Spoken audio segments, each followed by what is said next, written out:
டெலிவரிக்கு இன்னொரு 10 நாள் தான் இருக்குது அப்படின்னா நீங்கள் என்னென்னலாம் ஸ்டெப் பண்ணணும்னு பார்த்துக்கோங்க. ஒன்று, ஆஸ்பத்திரிக்கு எப்போனாலும் போகிறதுக்கு ரெடி ஆகிட்டீங்களான்னு பார்த்துக்கோங்க. நம்பர் 2, ஆஸ்பத்திரி போயிட்டு திருப்பி டிஸ்சார்ஜ் ஆகும்போது குழந்தை எங்கே இருக்க போகுது, நீங்கள் எங்கே இருக்க போகுது, உங்கள் ரூம் எங்கே இருக்க போகுது, இதெல்லாத்தையும் கொஞ்சம் ரெடி பண்ணிக்கோங்க. அது இல்லாமல் உங்கள் உடலில் டெய்லி வெஜிடபிள்ஸ் கரெக்டாக எடுத்துக்கோங்க. நீங்கள் வெஜிடபிள்ஸ் கரெக்டாக எடுத்துகிட்டு இருந்தீங்கன்னு வச்சுக்கோங்க, மோஷன் ரெகுலராக போகும். அது உங்கள் குழந்தையோட தலை இறங்குறதுக்கு ஒரு நல்ல ஒரு ஒரு குஷனிங் மாதிரி இருக்கும். பேபியோட ஹெட்டும் மோஷன் போகிற இடமும் பக்கத்தில் தான் இருக்கும். இதான் உங்கள் பெருங்குடல்னு வச்சுக்கோங்க. இதான் மோஷன் போகிற இடம். இதுக்குள்ளேருந்து இது வரும்போது மோஷன் நல்லா க்ளீனாக போகும்போது ரெக்டம்னு சொல்லுவோம். அப்போ பேபியோட ஹெட் இதோட ஒட்டி தான் இருக்கும். ஸோ இது இங்கே அப்படியே போகும்போது இதுவும் லைட்டாக அப்படியே கொஞ்சம் கீழே இறங்கும் பிரசவ பாதிக்குள்ளே. ஸோ அதனால் ரெகுலராக 1 or 2 times ஃபார்ம்டு மோஷன் போச்சுன்னு வச்சுக்கோங்க, உங்களுக்கு நல்லது. பேபி டெலிவரி ஆகிறதுக்கு ஈஸியாக இருக்கும். 2வது, தண்ணி நிறைய குடிக்கணும், தூக்கம் கரெக்டாக இருக்கணும்.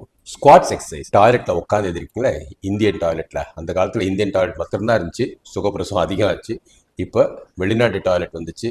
அதனால் நம்ம உட்காந்தே டாய்லெட் போகிறனால அந்த ஸ்குவாட்ஸ் பொசிஷனே மறந்துட்டோம்.